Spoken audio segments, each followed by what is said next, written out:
Assalamualaikum warahmatullahi wabarakatuh. Pagi saudaraku, jumpa kembali dengan Uzhar Channel. Hari ini hari Selasa, tanggal 10 Zulhijjah 1442 Hijriah. Hari ini adalah hari raya Idul Adha. Insya Allah Uzhar akan berikan khotbah di Masjid Baitul Hikmah Kota Padang Panjang. Namun sebelum ke masjid, kami sekeluarga mengucapkan selamat Idul Adha. Mohon maaf lahir dan batin. Oke. Kaum muslimin sedang Idul Adha yang berbahagia. Yang ketiga, yang bisa kita petik dari kehidupan Nabi Ibrahim adalah santun terhadap anaknya. Ketika Nabi Ibrahim mengantarkan Ismail dari Palestina ke Mekah yang jaraknya 1550 km, pulang lagi Ibrahim karena perintah Allah. Tetapi kaum muslimin karena sayang dengan anaknya, perhatian dengan anaknya, dia sering mengunjungi anaknya ke Mekah. Dia didik anaknya, dia asuh secara akhlak yang mulia. Lalu bagaimana kita saat sekarang ini? Kita sekarang dihadapkan oleh perang terhadap teknologi, dan ini menyusahkan kita dalam mendidik anak. Teknologi yang paling berbahaya saat sekarang ini adalah HP Android. Di situ ada radio, di situ ada televisi, di situ ada Instagram, Telegram, Facebook, WhatsApp. Di situ ada koran, di situ ada majalah, di situ ada transaksi narkoba, di situ ada transaksi lain-lainnya. Hebat sekarang dengan HP yang bisa digenggam, namanya handphone, telepon tangan. Tapi bahayanya luar biasa dan manfaatnya juga. Tapi untuk anak-anak luar biasa bahayanya. Kaum muslimin sedang jamaah Idul Adha yang berbahagia. Kita ambil saja satu contoh, bahwa gara-gara HP Android ini, LGBT, lesbian, gay, bisex dan transgender, laki-laki suka sama laki-laki, perempuan suka sama perempuan, laki-laki suka sama laki-laki, suka sama perempuan, bercampur aduk. Kalau dulu dalam ilmu antropologi namanya promiscuited, bercampur aduk semua, tinggi di Sumatera Barat. Bapak Ibu, lihatlah di YouTube, bacalah di koran, dengarlah di radio. Persentasenya mereka ukur secara tingkat penyakit penderita HIV di Sumatera Barat, bahwa LGBT persentasenya termasuk tertinggi. Bahkan kata Dr. Sri Setiawati, pengamat wanita di Sumatera Barat, mengatakan bahwa LGBT cenderung akan meningkat. Dunia semakin hebat teknologinya, hambatan semakin tinggi, goncangan semakin berat. Untuk itu kaum muslimin, mari kita hati-hati dengan anak-anak kita. Allahu Akbar, Allahu Akbar, Allahu Akbar. Yang terakhir yang bisa kita petik dari kehidupan Nabi Ibrahim alaihissalam adalah kesabaran Nabi Ibrahim perlu kita contoh. Ketika beliau berharap anak, tapi baru dapat umur 85 tahun.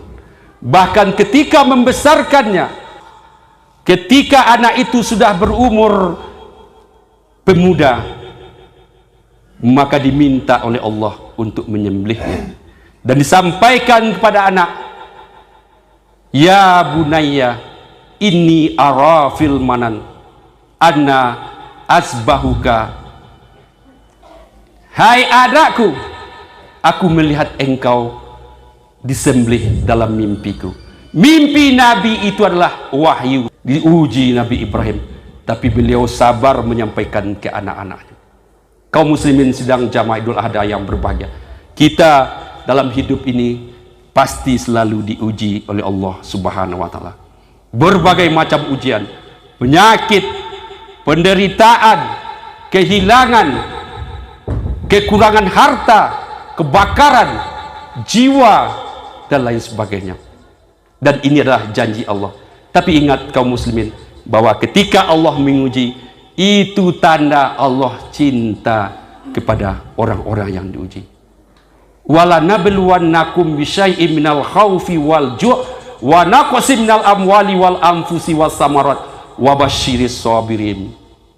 Sungguh, kata Allah, sungguh benar-benar kami akan menguji kalian dengan ketakutan, dengan kelaparan, dengan kekurangan harta, dengan kekurangan jiwa, dan dengan kegagalan tanaman dan lain sebagainya. Sungguh, kata Allah, memang Allah berjanji. Untuk apa? Untuk Allah memperlihatkan sayangnya. Tapi dengan catatan kaum muslimin, wabasyiris sabirin, itu beri kabarlah pada orang-orang yang sabar. Maknanya adalah bahwa yang menang adalah orang-orang yang bersabar ketika diuji oleh Allah Subhanahu wa taala. Siapa mereka? Ulaika alaihim salawatum mir rabbihim warahmah wa ulaika humul muhtadun. Mereka mendapat salam keselamatan dari Tuhannya dan mereka orang-orang yang beruntung. Satu keuntungan yang saya sebutkan di sini dari Ibnu Majah. Diriwayatkan dari Ibnu Majah, nanti di akhirat orang-orang terbagi dua kumpulan, dua golongan. Yang pertama ahlul afiyah dan yang kedua ahlul musibah. Ahlul afiyah adalah orang-orang yang tak pernah diuji oleh Allah. Selalu diberi kesehatan, selalu diberi rezeki, mudah saja kesana kesini dan lain sebagainya. Tapi ahlul musibah, orang-orang yang selalu mendapat ujian oleh Allah Subhanahu wa taala. Orang yang diberi penyakit, orang yang diberi kebakaran, penderitaan dan lain sebagainya. Dan ketika itu Allah menyuruh hisab keduanya. Lalu Allah menyuruh menghisab dahulu ahlul musibah. Hai malaikat, hisab dahulu ahlul musibah ini. Lalu dihisab oleh malaikat. Lalu apa kata malaikat pada Allah? Ya Allah, aku sudah melakukan hisab terhadap ahlul musibah ini. Hampir tidak ada dosanya, karena dosanya habis semua. Menahan dulu penderitaan dunia, menahan dulu ujian di dunia, dan menahan dulu kekurangan harta di dunia. Kata Allah ketika itu, kasih dia 3. Yang pertama, kata Allah, kasih dia afiat, kasih dia kekuatan yang dulu dihabiskan untuk menghadapi ujian. Kasih dia kesehatan yang dulu dihabiskan dalam menghadapi ujian. Yang kedua, kata Allah, kasih dia khairun, tidak lain tidak bukan kasih dia surga. Dan yang ketiga, kata Allah, kasih dia manzilah, kasih dia tempat tertinggi di surga. Maka ketika itu dilaksanakan oleh malaikat, dikasih dia tempat tertinggi di surga orang-orang ahlul musibah ini. Lalu kaum muslimin sidang jamaah Idul Adha yang berbahagia, melihatlah ahlul afiyah ke atas.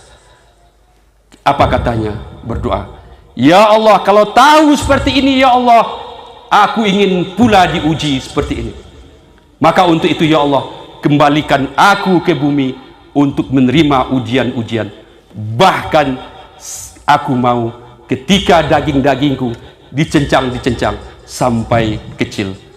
Maka kaum muslimin, jadilah sabar seperti sabar Nabi Ibrahim. Tapi kesabaran itu tidak datang tiba-tiba. Ada 2 yang perlu kita lakukan. Yang pertama, kita harus latihan dulu. Latihan kesabaran. Di mana itu? Di seluruh aktivitas kita di dunia ini. Yang kedua adalah kita berdoa kepada Allah. Wasbir wa ma sabruka illa billah. Engkau bersabarlah, tapi engkau tidak bisa bersabar kecuali pertolongan Allah. Dengan apa itu? Dengan ibadah yang kuat dan berdoa setelah habis salat wajib dan habis salat tahajud. Kaum muslimin sidang jamaah Idul Adha yang berbahagia, itulah 4 yang bisa kita petik dari kehidupan Nabi Ibrahim dan keluarga, dan kita kaitkan dengan kehidupan zaman sekarang ini yang semakin berat tekanan-tekanannya. Untuk itu mudah-mudahan Allah selalu menyelamatkan kita dan mengampuni kita dan memberi petunjuk pada kita semua. Demikian saja, mudah-mudahan ada manfaatnya untuk kita. Fa'tabiru ya ulil afsa la'alakum tuflihun.